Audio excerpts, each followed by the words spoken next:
good afternoon, and welcome everyone to this EIPA in conversation with Roundtable. I see some participants are joining here with us. Today we'll have our EIPA in conversation with Roundtable on knowledge management in the public sector, embracing digitalization and AI. It's not the first time we do this roundtable. We do it on a yearly basis in order to promote our seminar on knowledge management in the public sector, embracing digitalization and AI, which happens also every year. It's a very successful seminar. We have a pool of experts which are indeed also joining here with us today. This year we will have the seminar again, and I will present the details a bit later today. But for now, I think we can start presenting the speakers and the experts that are here with us for this discussion. First of all, I wanted to thank you, all the speakers, for your time, for being here to share your knowledge, also to reflect on knowledge transfer, knowledge management, the topic of the seminar, the topic of our roundtable. So firstly, I would like to introduce our long-standing partner, both in the seminar and the EIPA in conversation with Roundtable, which is Professor Klaus North. He's here with us. He is a professor of international management at Wiesbaden Business School in Germany, which research covers knowledge management and innovation management. And he's also the founder of the German Knowledge Management Association and was scientific director of the German Knowledge Management Award. So thank you so much, dear Klaus, for being here with us today. It's a pleasure. Secondly, we also have our long-standing partner, John Murphy. You can see him here, there at the screen. He's the head of knowledge sharing at the UK Civil Service Policy Profession Unit. And his background is in organizational improvement, with his work focusing on creating a knowledge sharing ecosystem. Thank you very much, dear John, for being here with us today as well. Thank you. And last but not least, we have Benno Ackerman. He is the first time that he's joined this knowledge management roundtable and our seminar too. But he is a very experienced practitioner in the area of knowledge sharing. He's the managing director of the Wisdom Transfer GmbH and a leading expert in knowledge transfer and knowledge organization. He brings hands-on experience for over 1,000 guided knowledge transfer for key personnel across business and public administration in Switzerland and in Europe. Thank you so much, dear Benno, for joining us today. Thank you. Hello. And then for all of our participants, I see you are still joining our roundtable. Thank you for making the time to be here as well. We know it's a busy period, but we appreciate you being here to learning from our experts. As I mentioned, we will talk today about the importance of knowledge management in the public sector and how it supports institutions to make better decisions, to maintain expertise, and to work in general more efficiently. We know that we have sometimes staff come and go, information grows, the process in general gets a bit more complicated, or we need to process information in a faster way. So keeping the knowledge accessible across all the departments and across the organization is very important for public administrations to be up to date, basically. To that equation, we can also add digitalization and AI, which nowadays are trendy, very trendy topics, which we need to basically put in our daily basis to improve by structuring information, to promote collaboration among teams. And of course, this can also improve decision making in general. We'll be discussing those aspects today, but basically we want to discuss how we can combine AI and digitalization with knowledge management and with human knowledge. So this is very important for us to be up to date as public administrations. Also in the area of knowledge management, EIPA has been very active throughout those years. As I mentioned, we have this seminar on a yearly basis, but knowledge management is also one of the criteria of the CAF quality management tool for the public sector. And if you're interested, you can always find some more information on our EIPA website about that. Finally, I wanted to mention that this seminar will happen again this year. So the seminar on knowledge management in the public sector, embracing digitalization and AI, on the 8th and 9th of June. And it's going to happen this year in Maastricht, so in our EIPA headquarters. As I said, we will begin with a clear instruction on knowledge management, and we will explore how to connect knowledge management with AI and digitalization. We will use different knowledge management tools, methods, and as I said, we will learn from the experts, which is very important. And it will be really a hands-on seminar.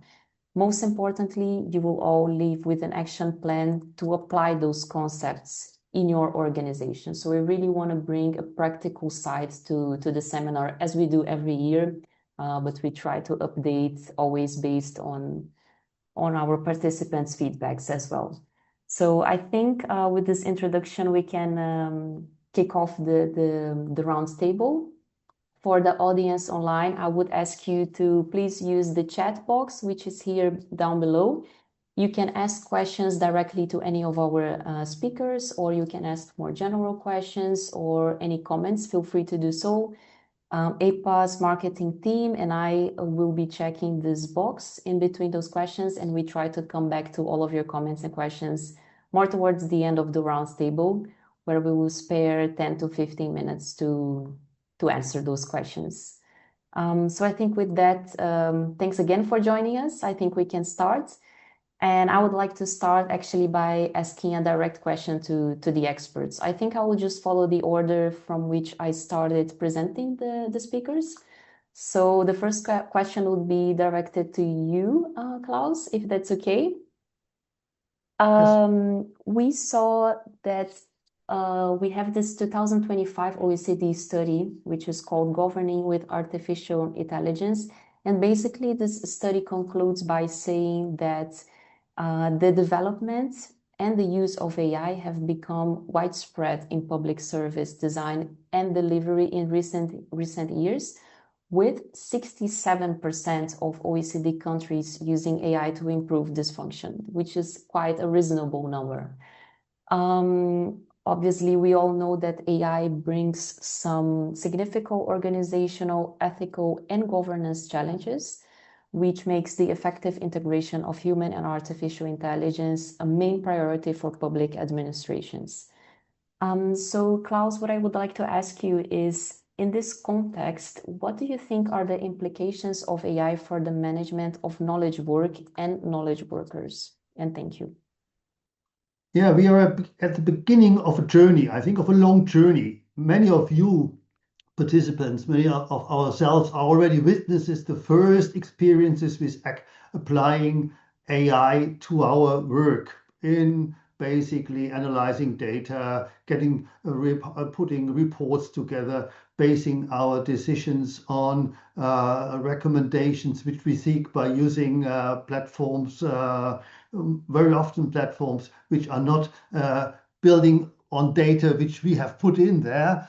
And this is really giving us a number of challenges. I think first challenge is that we need to link the data and information which we have basically to our decisions which we make at the beginning. And this is a basic renaissance of knowledge management. I think we started talking about knowledge management in public organizations 20 years ago. But now I think it's becoming important in a different way, because we feel if we want to make the best use and of applications, AI applications, we understand that we have to have good quality of data and information.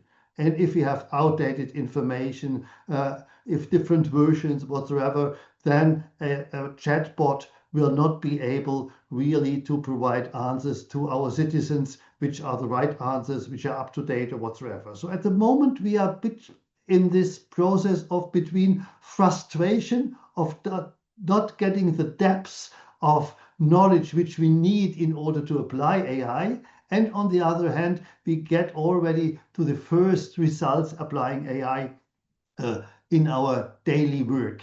And I think this is something where we still are basically have to understand will be the right way of implementing knowledge management in our organizations. From projects which we've been doing, we still feel that many, also particularly also public organizations, and there are some studies which are confirming this, are very much still tool-based. So they say, okay, there's a tool, there's an application, let it try it out. This is okay.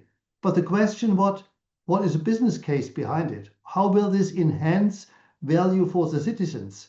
This is still something which still needs to be tackled. And another study which I've read shows that we experiment quite a lot, but the citizens only to a small extent see how the service delivery changes. I think this will have to change in the future even more. And this requires not only knowledge workers who are able to design those systems, but also knowledge workers who are able to overview these systems, who become knowledge curators, who basically can assess the quality of the outcomes of these systems. So I think we have to redesign the knowledge work in the organizations, basically from people who do to people who survey, supervise, develop systems, and basically curate information,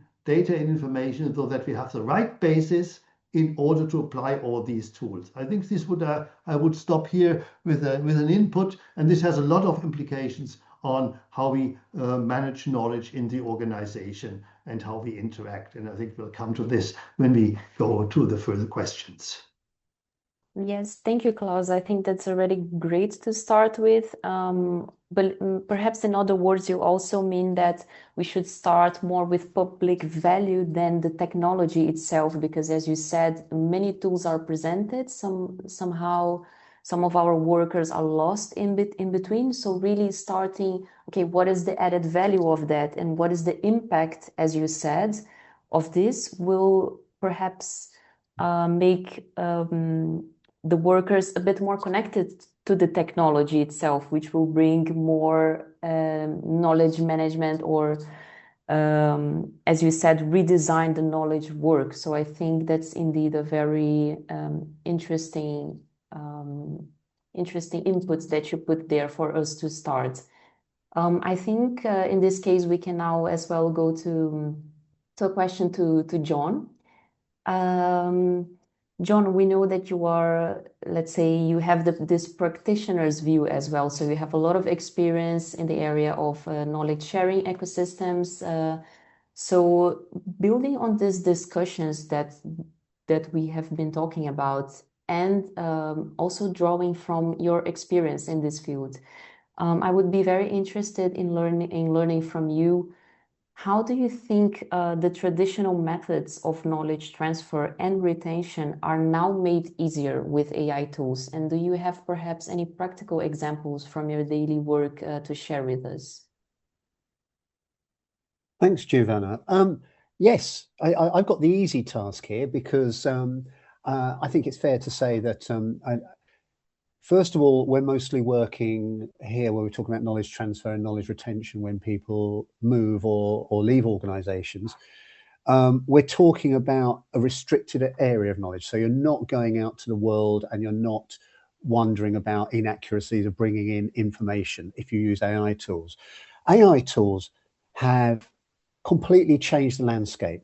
So if we're looking at people moving or leaving organizations, there are traditional methods of trying to capture or retain what they know. You know, it could be, I don't mean exit interviews, which are something altogether different, but handover interviews or handover notes, getting people to write down their key tasks and how they do them. These are not well adhered to necessarily, and they're quite time consuming, but AI tools have completely changed that. So for example, So technology and AI have revolutionized how we manage knowledge transfer and retention. So the same traditional approaches apply, such as, if you can do it, job shadowing, having two people, one person taking over the job but covering, if you're able to do that. But then handover interviews, very, very interesting. So the use of MS Teams and Zoom during the pandemic, first of all, made it easier to interview leavers and to record the interviews, and much easier than it was previously. Getting hold of a handheld video recorder, getting two people in the same room could often be a challenge. So it's now easier to interview leavers wherever they are and to record the interviews. That's made a lot of difference. But things like GPT, Gemini, or Copilot have changed the game in two particular ways. First of all, they take the hard work out of capturing the information. They make it very easy to capture, to summarize, and to order the content of an interview. So the labor involved in writing stuff down and then reordering it and checking it and such like is much reduced. The tools will highlight the key points if you want to understand what the key people contacts are that this person used. Whatever criteria you give your AI, it will sort through the transcription of the interview and it will bring those to the surface. You still have to clean all of this. You still have to vet it all. You have to check it's not misunderstanding or inventing new words when it doesn't understand jargon. But being able to reduce the labor is one thing, but what's most useful, perhaps even more useful, is the fact that by having AI tools, having Copilot manage a transcription or manage the interview that you're having with the leaver means that you can concentrate on the interview. You can concentrate on what the person you're interviewing is saying, because you're not trying to capture it. You're not trying to write it down. You're not trying to look at your own notes at the same time as actually talking to them. So you can probe more deeply and get much more meaningful answers out of it because you've got a system there that's doing all the capturing and sorting for you. So it improves the quality of the interview as well. One other thing here, which is really important, is that arranging to sit down with somebody and have a handover interview is time consuming. It can be awkward. It can fit in wrong with diaries. Thinking you have to make the time to make sure you've got the notes written up and sorted out, that's a deterrent. That's the sort of thing that means that the handover interview can get pushed back and hey, it never happens. The person's gone. And that's something which is much reduced. It's much easier for people to do this stuff than it was before. So when we have, in practice, when we have somebody leaving the unit, a colleague will arrange a few short meetings. They probably are short meetings. They can be in person or they can be using Teams, which we use. Either way, they'll be recorded and they're transcribed. The interviews will use the leaver's job description, or more often will use the most recent objectives they had as part of their work as a starting point to talk about, to describe what they do, what's worked, what doesn't, the key contacts they have, the trip hazards, if you like, and the key relationships and so on and so forth. But after each meeting, which might only be 15, 20 minutes, which is even more convenient because you can just focus on one aspect of the person's work, the interviewer, usually a colleague or sometimes a line manager, but it can easily be a colleague, will use Copilot to tidy up the transcript of the meeting, summarize the key points and produce separate sections if necessary on contacts, top tips, whatever it might be. They will check the output. You've got to check the output, and this is really important. I do see dangers happening when people think that GPT or Gemini or Copilot does a beautiful job of taking a conversation and turning it into a set of numbers or bullet points or whatever.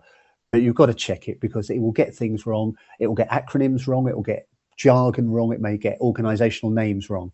And that can undermine the credibility when somebody else reads it. Anyway, so you do have to check it.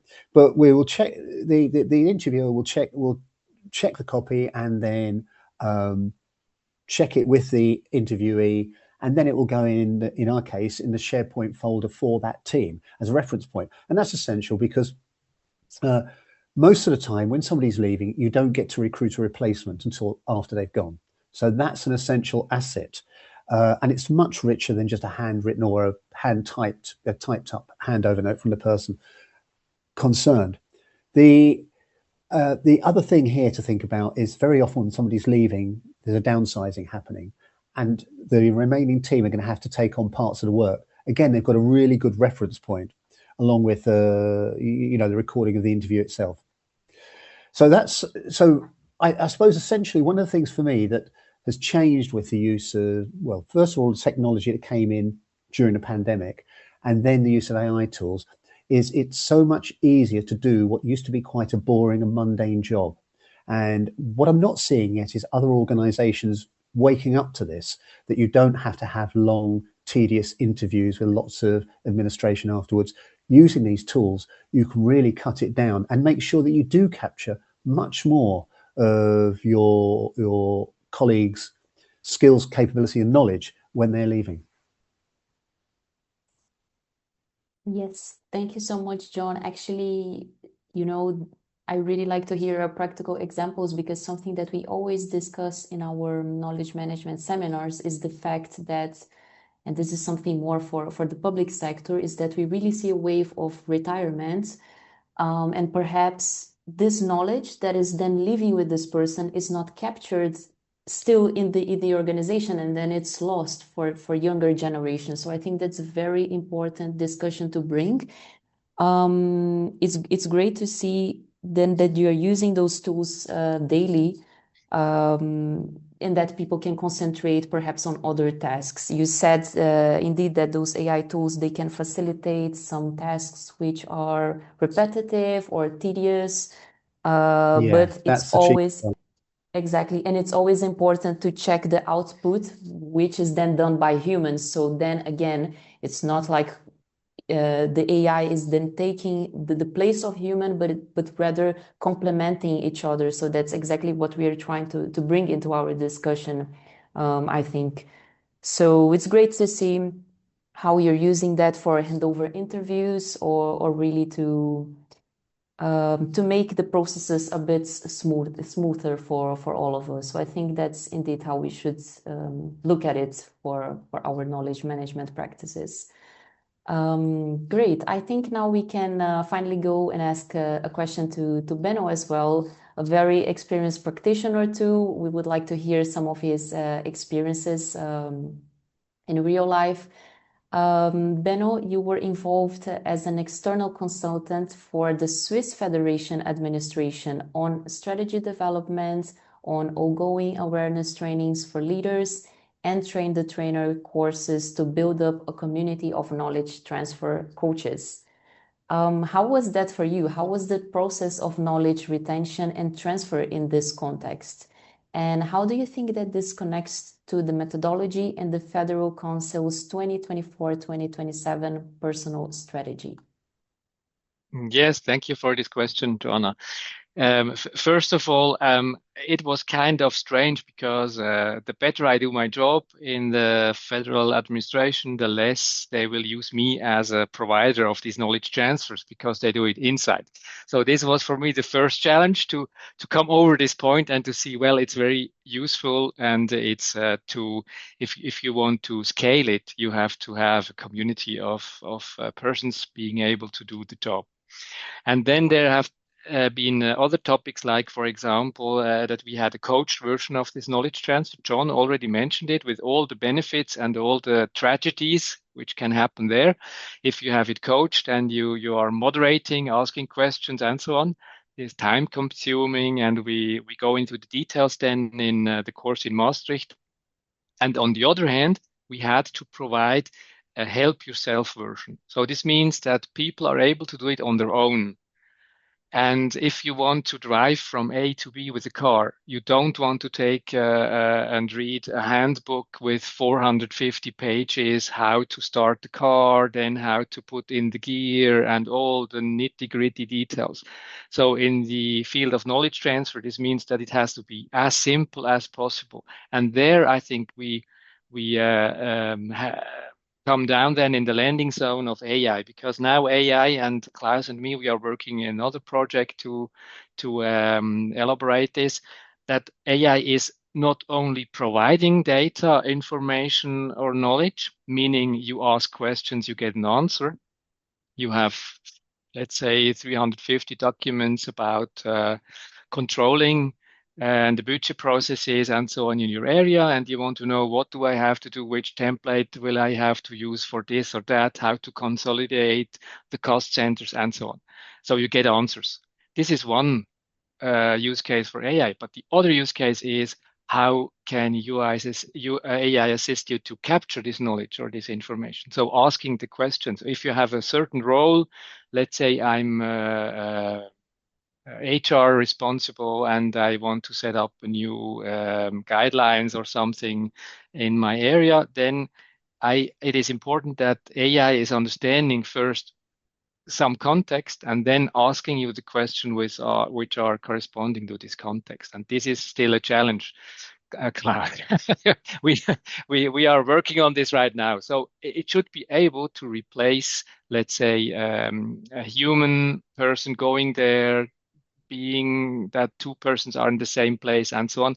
But this is still under a work in progress. But we will see then in Maastricht how we go further step by step to keep the flow of knowledge. This is the most important scope we have there. So not only to capture knowledge, then store it somewhere in a cellar room and to keep it there and to say we have 450,000 million artifacts.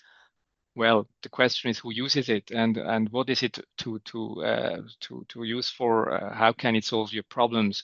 How are you interacting with these items and what at the end of the day, what time you do not spend on searching, understanding, researching, and so on, and what gains are there in the process.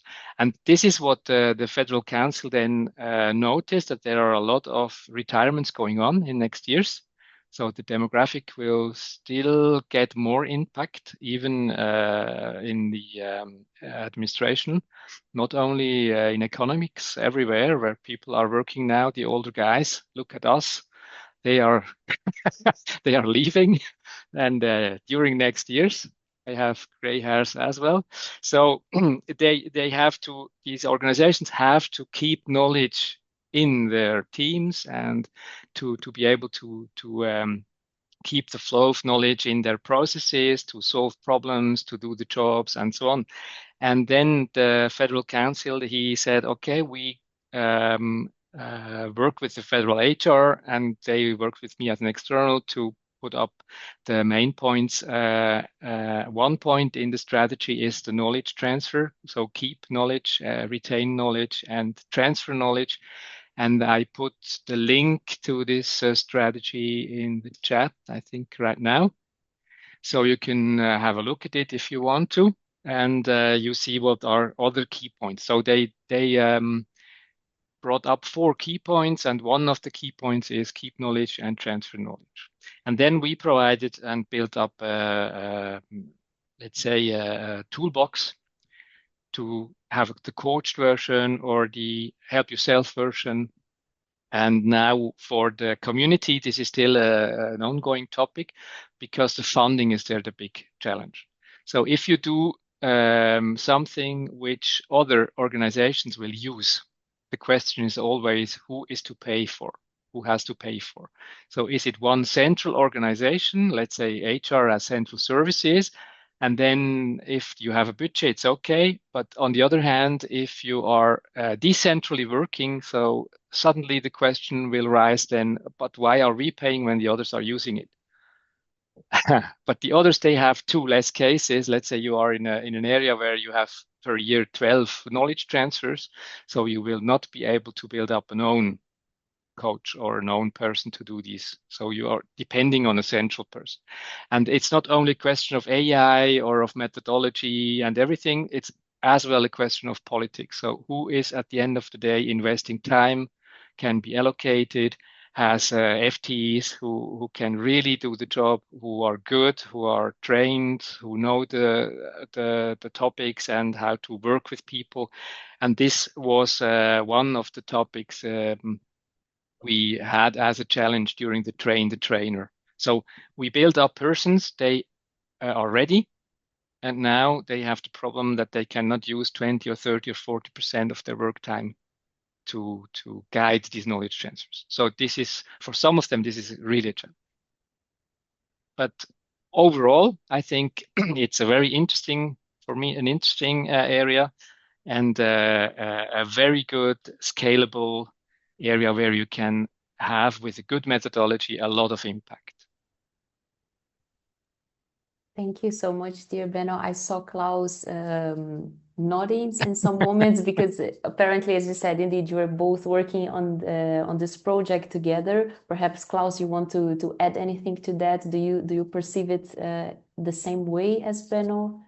Yeah, I think it's quite interesting, and I think John might come in also, because one of the question is if there is really a will from the leaders of the organization to really invest in knowledge management and to understand that if you do it right, you basically have a good lever in order to improve productivity in your organization, to be more operationally effective, improve quality, but also strategically. I think John has been always talking about his other program where they, in the professional policy profession, they link knowledge sharing to professional development, which I think is a very important part of it also. One is, I would say, is the operational thing, be able in an agile organization to solve your day-to-day problems and have the knowledge at hand, at the fingertips. I think this is one area.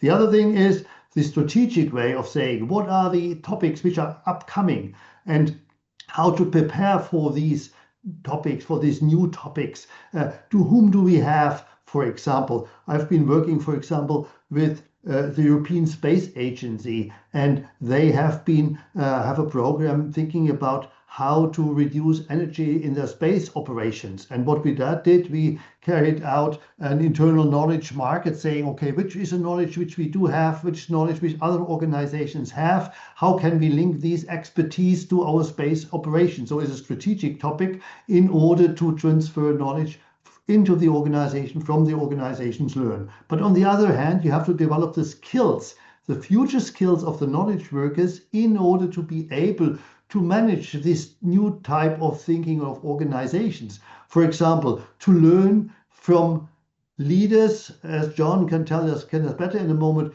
to learn from experienced leaders how to negotiate.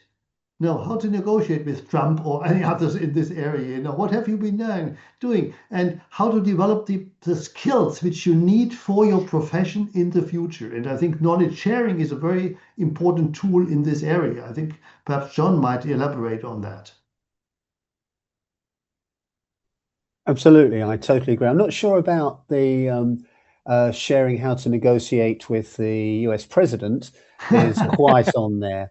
But yeah, learning from people who've been there and done it and seen it. And I think I can talk about that a little bit later. But I totally agree. It's absolutely, it's one of the best assets we've got is the knowledge of the people, the knowledge inside the heads of the people we have. And I think we fail to maximize it, partly because it's kind of hard. But that's where AI tools can help us to do some of the boring, tedious, time-consuming stuff. Basically cleaning up. But on the other hand, one error could be to say, oh, no, now we have AI, we have to document everything, we put everything in data and information, and knowledge management is basically to have an agent able basically to retrieve that. But the agent will only retrieve that what you have. So if there's rubbish in, there will be rubbish out. That's one thing. But on the other hand, you need the interaction of the people. You need, for example, to carry out an after-action review and say, okay, after a project or after a negotiation, how did it work? What were the errors which we made? What can you learn from this? And this you can certainly easily capture and using by AI tools, but then you have to also to bring to the right people to say, okay, now you are the ones who will have to negotiate. You are the ones in this future function. And it's not just to say the knowledge is there, you can get it. I think the idea is also to prepare it. It's like you have got the ingredients, but you have to cook a good meal which will be basically well perceived by your citizens, by your services or also by your colleagues in the organization. I think this is also a challenge. So it's also a value chain which we have to create. It's not a chain only of capturing things, but also to put it into value in the organization. And I think if we succeed to do this well, then we'll get also the resources for basically these interviews or whatsoever, and for capturing these type of things. If we just basically capture things, keep it, for example, in a lessons learned database, which nobody uses, then people will say, okay, why should we have that?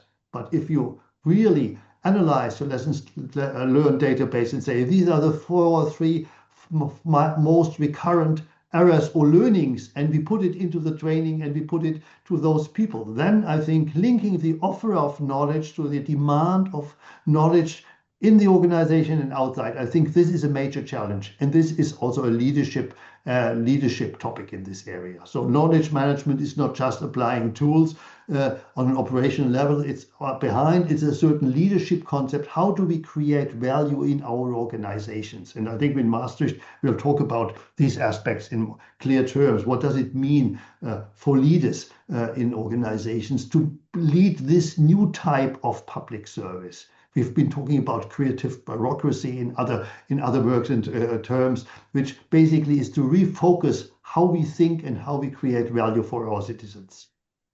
Maybe I can jump in there, Joanna, okay?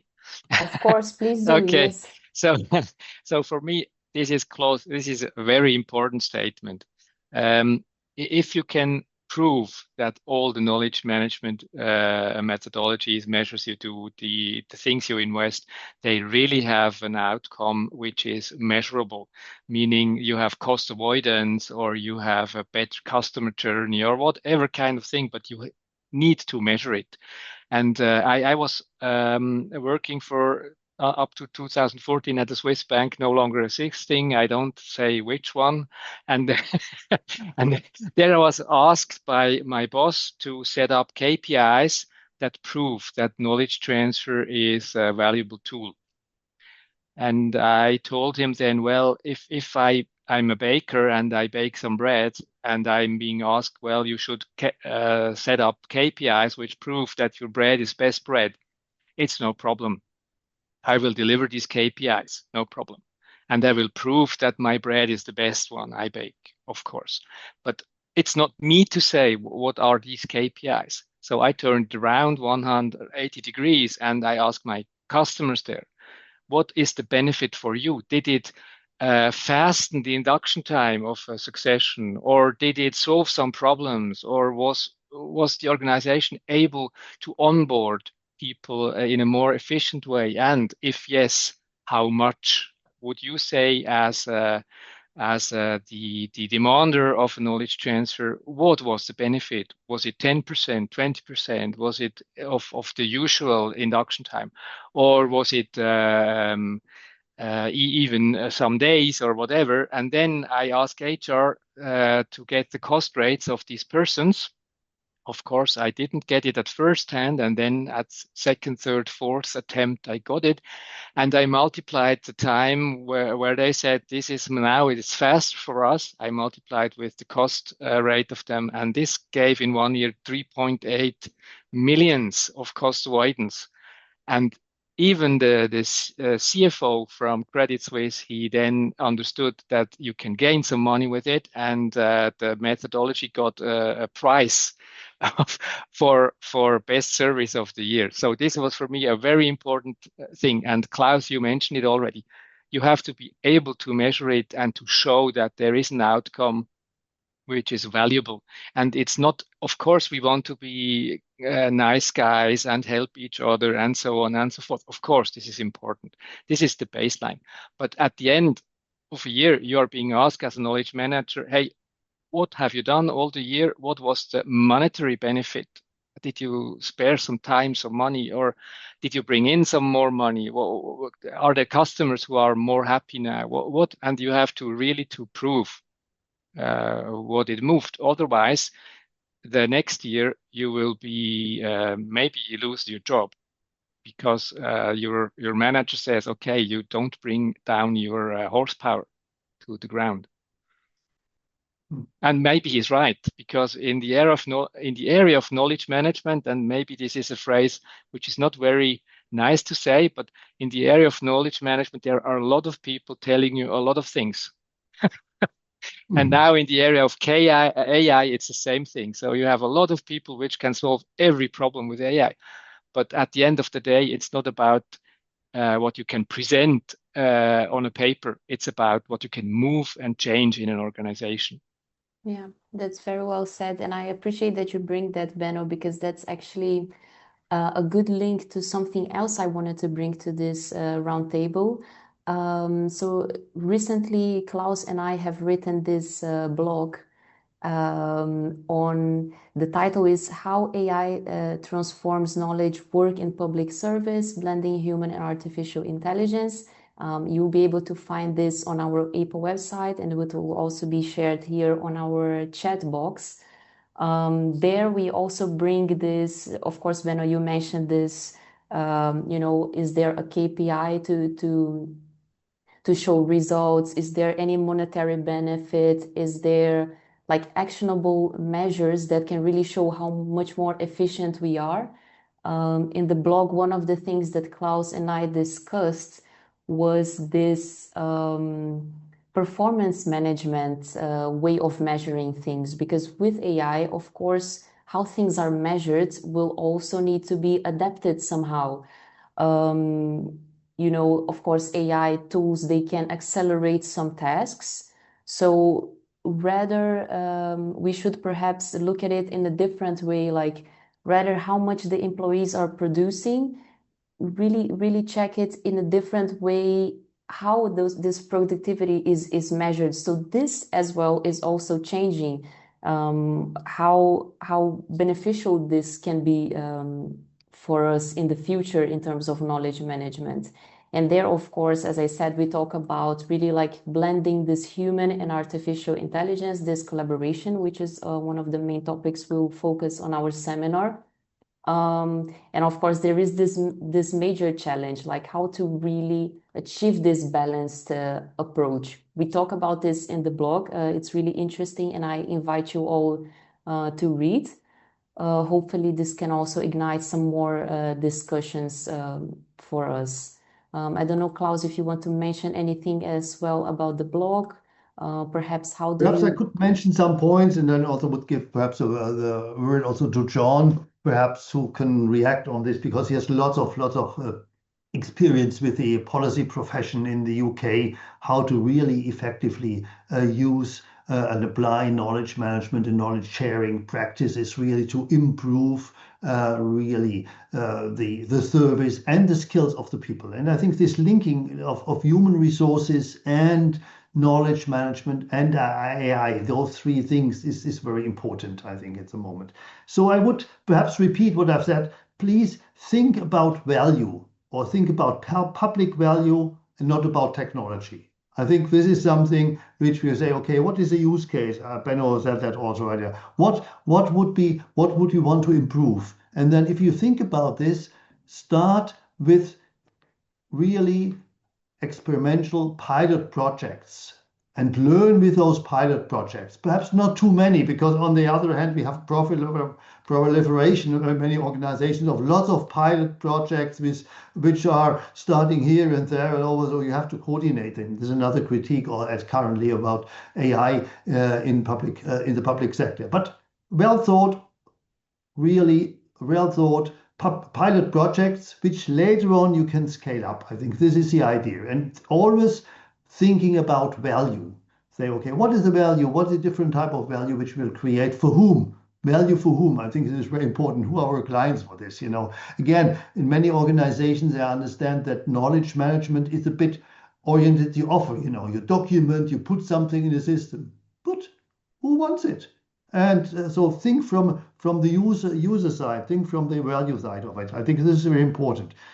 And secondly, keep humans accountable. I think it's very important that all that what we are discussing about knowledge management, at the end,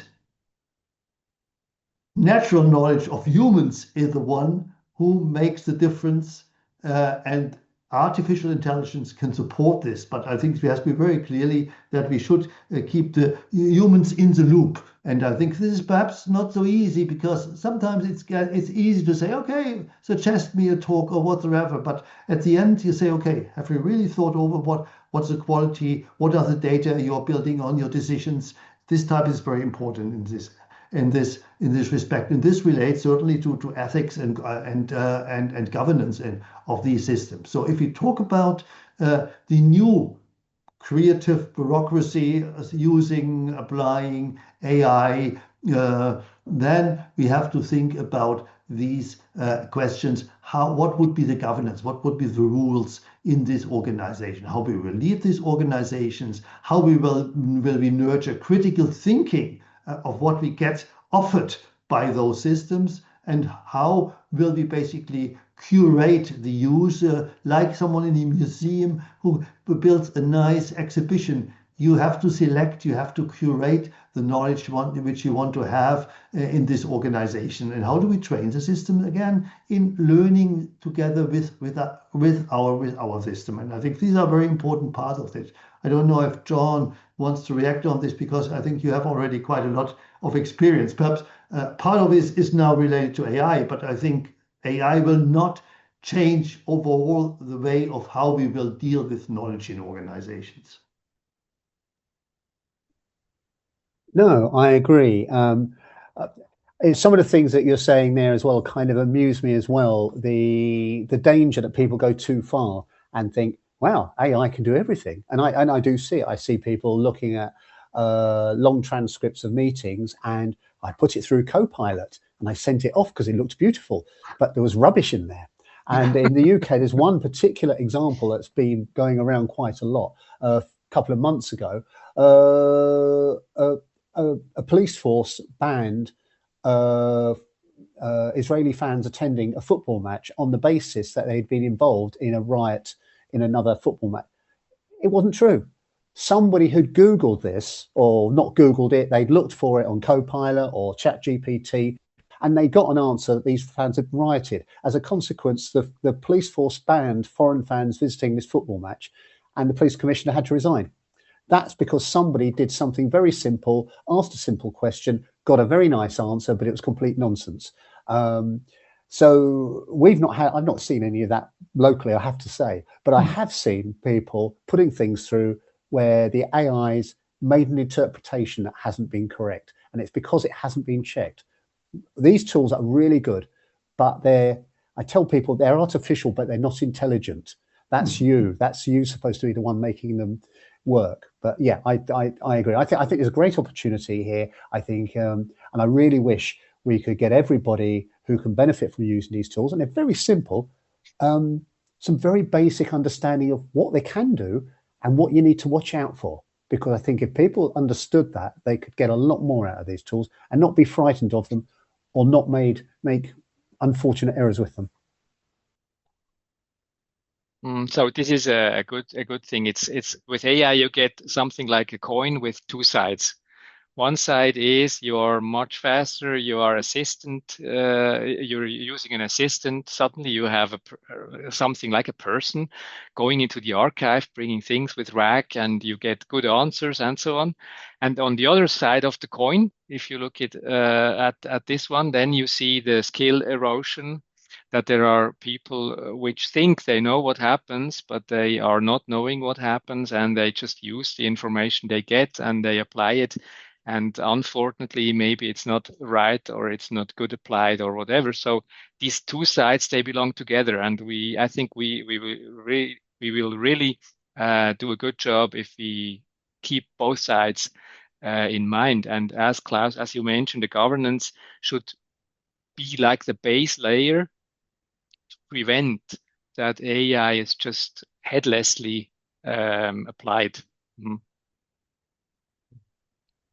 Indeed, those two sides of the coin apply very well here, and that's why we have been saying it's really important indeed to blend the human with the AI, so they are complementary and not excluding each other. So I think that's one of the main messages we want to pass here.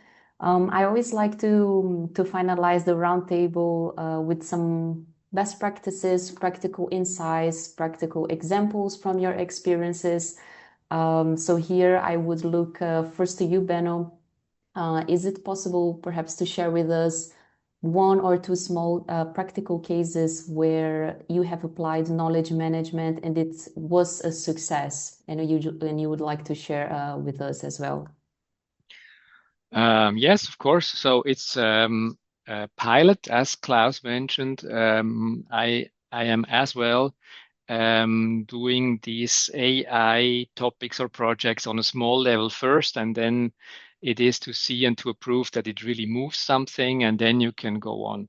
So I can maybe show you one case. I will just go to the right place.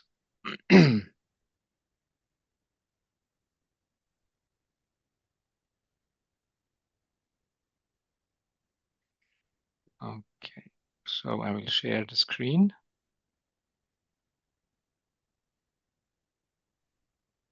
Here you are. This is, you can see the screen I'm sharing. Yeah, yes, no, yeah. Okay, so here, yes, here I'm in Copilot Studio. So if you have a Copilot license, which is the M365 license, you get the Copilot Studio with it. And in the Copilot Studio, you can build up agents on your own. So I did different agents which are doing a rack basically. And you see on the screen on one side, you see how you can change the behavior of the Copilot in Copilot Studio. And on the right side, you can test it. So you see what happens, if it's okay or not, if the behavior is okay or not. And what is very, for me, very interesting, that you are able here to say what knowledge this or what information this Copilot agent is using. Is it from SharePoint, from a website, or from another connector? Then you can create even topics and say how the behavior of this agent would be. For example, here, when you want to create a report and then it creates a report fully automated, let's say sending these prompts and then collecting all the data, and at the end it does power automate task, which fills it in the right place in the Word template where it should be, because this is a given template where the right things have to be put at the right places. And then as a human, you got an email and it says the report is done and you can correct it, this report, and then send it afterwards. As we heard from John, he said that human in the loop is very important, and as well from Klaus. So this is what at the end has to happen then. So don't send this report out, but just first read it. And if I just go into the testing area, I can say hello to the agent, and if he's answering, we see what I can do. And he says, well, okay, hello, Benno. It's in German, unfortunately. So we should change it then for the Maastricht court, I think, course in English. And then it provides some things I can do. For example, provide a short report on the situation of Luca. This is in the psychological area of school services. And when I say yes, do this, I want to have an overview what Luca nowadays is from the behavior side. What can you say? And then you see the report. And this is out of 30 or 40 or 50 documents. And then it says what these knowledge sources are, and you get an answer back. And you can ask other questions. Maybe I just go again. And then I say, for example, I want to have an overview of the measures taken, the activities taken at the school, and I want to have it in a table. Instead of typing it here, I'm just clicking, and then I got the answer out of all these documents, which are emails or which are discussions with parents and so on. And you see here the report, and then you can use it, copy it out, and then use it directly. And you see even here the link to the PDFs or to the documents which are behind providing this information.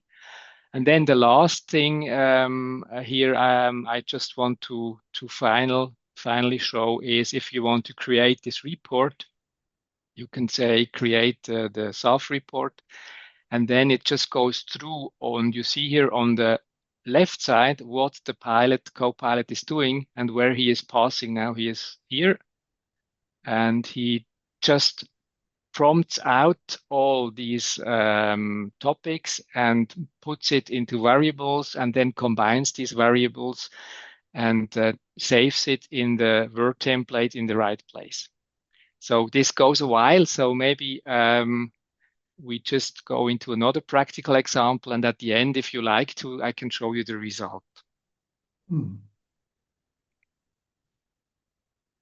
That's very interesting. Yeah. Okay. Just to sum up, so you have a lot of documents which are somewhere in SharePoint or in email store or storage or in other areas, even a web page you can, or intranet pages you can use, and then you can ask within the rack system used, what are things you have there for this or that questions you have, and it's being combined. So it's like an assistant who is running into all these documents and combining together what is important and bringing things into another format you can understand, instead of searching yourself for 2, 3, 4 hours.